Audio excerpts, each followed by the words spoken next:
गया सरकार। जग्गा को मारकर अजीत रील लेकर भाग गया है। ये कैसे हो सकता है? अजीत को तो फांसी होने वाली है। वो शायद जेल से भाग निकला है। तुम सब लोग उल्लू के पट्टे हो। अभी तक डॉक्टर को नहीं पकड़ सके। अभी एक नई मुसीबत तुमने हमारे गले डाली है। चलो मेरे साथ।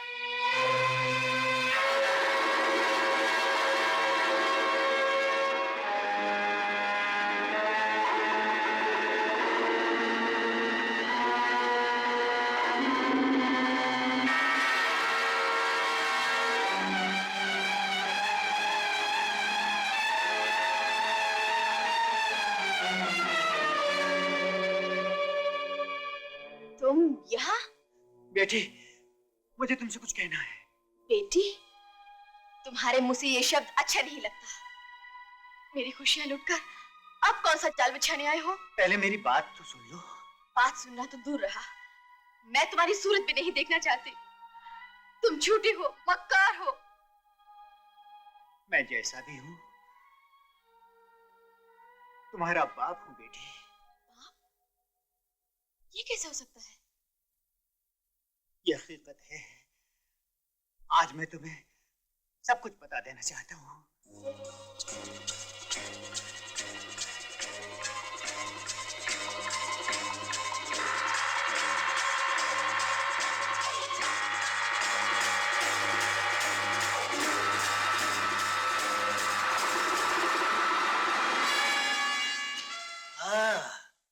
खून किया इस बदमाश ने और फंसाया तुम्हें। एक बात मेरी समझ में नहीं आती, जब मुझे कैंसर नहीं था तो ये बीमारी के दौरे क्यों पड़ते थे? मैं बताता हूँ। अब कौन सी चाल चलने आए हो डॉक्टर?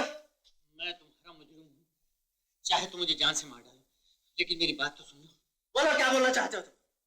तुम्हें दौरे इसलिए पड़ते थे क्योंकि प्रेमचंद चाय में तुम्हें दवा मिलाकर पिलाता था।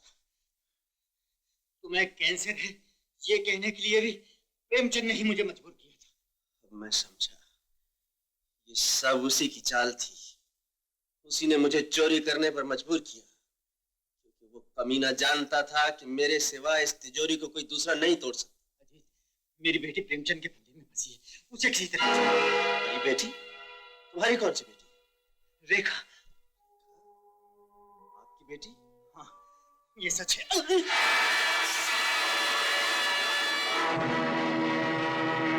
अभी मैं बताता हूँ। मुझ जैसा अक्लमंद तुम जैसे बेवकूफों के सहारे ही जिंदा रहता। प्रेमचंद, तुम्हारे गुनाहों का पैमाना भर चुका है। अब असलियत छुप नहीं सकते। असलियत वो भी तुम्हारे साथ चिता में जलकर भस्म हो जाएगी। निकालो रील। हरगिज़ नहीं दूंगा। डॉक्टर का हश्र तुम देख चुके हो। अगर 3 गिनने तक तुमने मुझे रील नहीं दी तो तुम्हारे दोस्त को गोली मार दूंगा। मुझे मरने दो दोस्त, लेकिन इस कुत्ते को रील मत देना। 1 2 अजीत, फिक्र नहीं करना।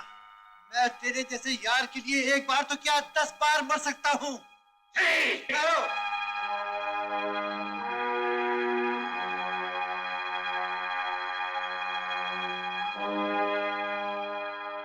युवराज, पुलिस को फोन कर दो कि हमने मुजरिम को गिरफ्तार कर लिया है, लेकिन गिरफ्तारी से पहले उसने हमारे एक दोस्त डॉक्टर का खून कर दिया। ये रहा तुम्हारा सबूत।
अरे बाबा, हमसे गरीब की मदद करो बाबा।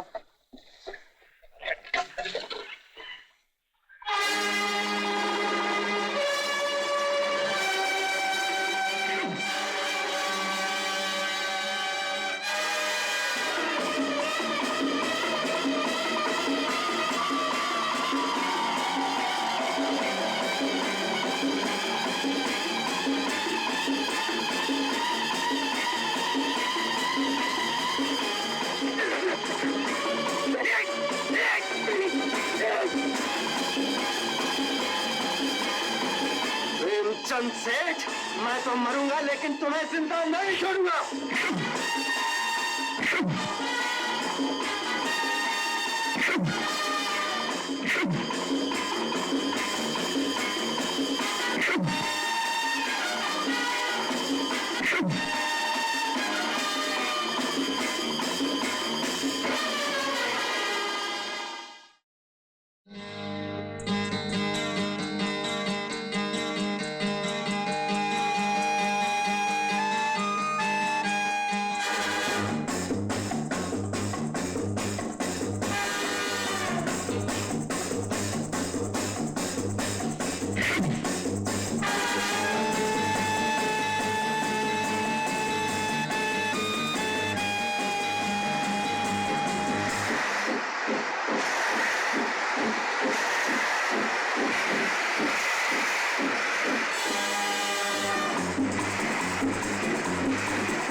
अजी, नीलगिरी नहीं, यहीं पर है।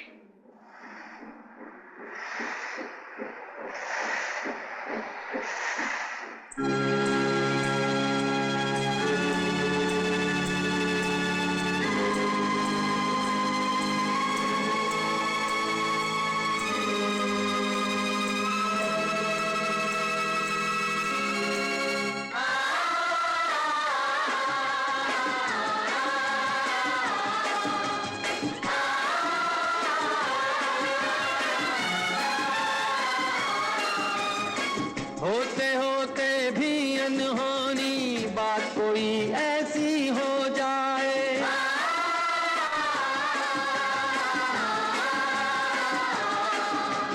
मंजिल पर राही जब पहुंचे देखे तो मंजिल खो जाए।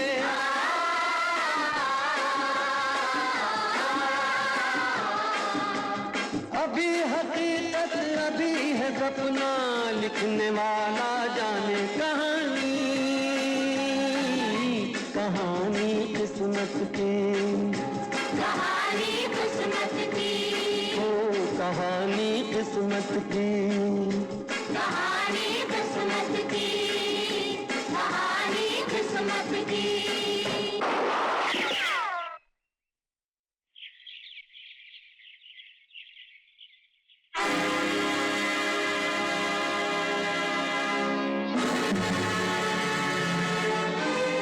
क्यों नकली बाप मुझे बेटी कहता था, तो मेरे बाप को मार डाला। जी चाहता है तुझे गोली से उड़ा दूं। मेरी बेटी, तुझे कोई गलत फहमी हुई होगी। तू मुझे कभी गोली नहीं मार सकती। तुम मुझे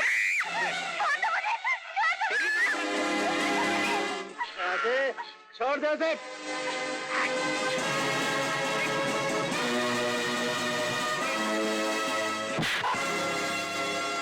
को गिरफ्तार कर लो। ठहरिए हवलदार साहब, हट!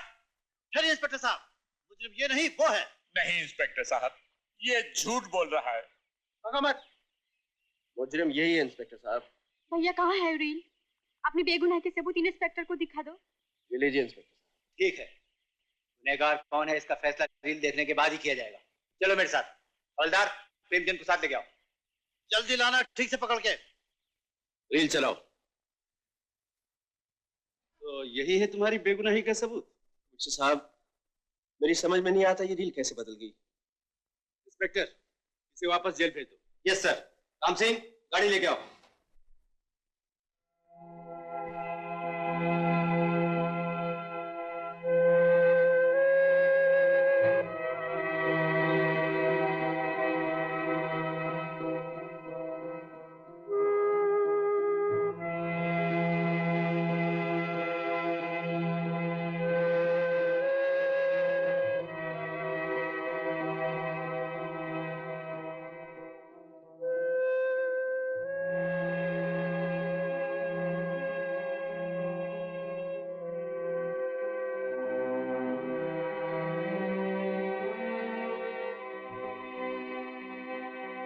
तुम्हें यानी कैदी नंबर 2580 अजीत शर्मा को इंडियन पेनल कोड दफा 302 के तहत कत्ल के जुर्म में अदालत ने फांसी की सजा दी।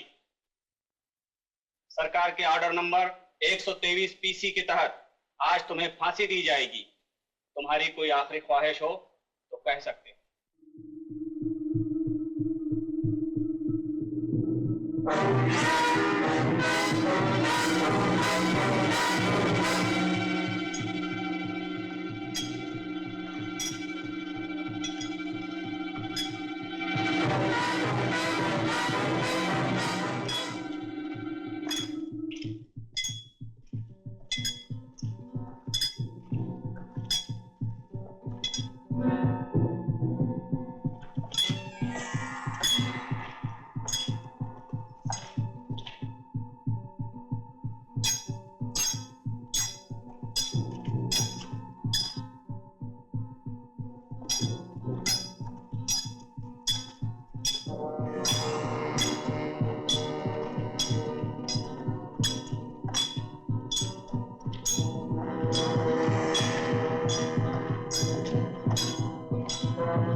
मिस्टर प्रेमचंद, हमने जो आपको तकलीफ दी उसके लिए हमें अफसोस है।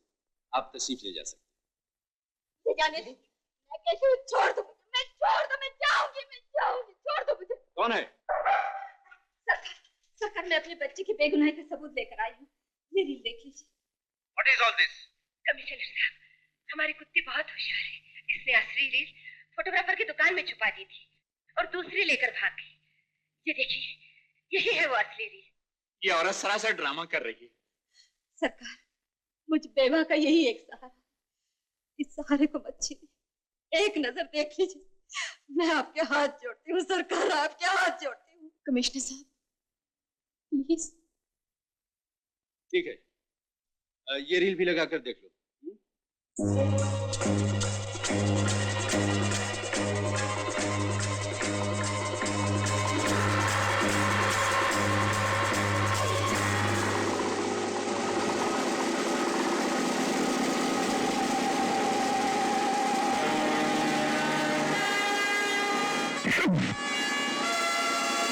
इंस्पेक्टर, पकड़ लो इस कातिल को।